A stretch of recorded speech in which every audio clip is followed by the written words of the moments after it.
चुनावी साल में एमपी में बीजेपी छोड़कर कांग्रेस में आने वालों की जो संख्या है वो बढ़ती हुई नजर आ रही है, क्योंकि एक बार फिर कमलनाथ के सामने पहुंच गए सैकड़ों बीजेपी कार्यकर्ता कांग्रेस में हो गए शामिल, थाम लिया कांग्रेस का दामन, कांग्रेस को ज्वाइन कर लिया। अब लेकिन ये स्थिति है, अब कहां के कार्यकर्ता, पहले तो बता दूं, कमलनाथ का ये झटका जो है इस बार हरदा विधानसभा में लगा है। हरदा वो क्षेत्र जो कृषि मंत्री कमल पटेल का गढ़ माना जाता है।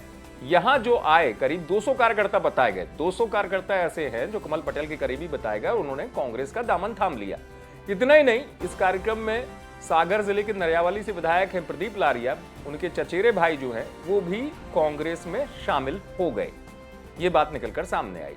तो करीब ऐसा बताया गया कि हरदा से जो लोग आए वो शामिल हुए और उसके बाद अलग अलग जगह के जिलों के लोग थे, उन्होंने कमलनाथ के सामने सदस्यता ग्रहण कर ली।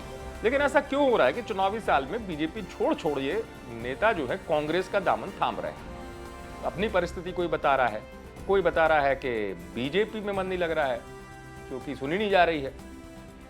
तो ऐसी स्थितियों के बीच में एक बार फिर से, क्योंकि आपको हाल में याद ही है कि दीपक जोशी के तौर पर बड़ा झटका दिया था कमलनाथ ने, और कमलनाथ पहले भी कहते रहे, कई लोग संपर्क में है मेरे जो बीजेपी छोड़कर कांग्रेस में आना चाहते हैं, समय रहते बताऊंगा।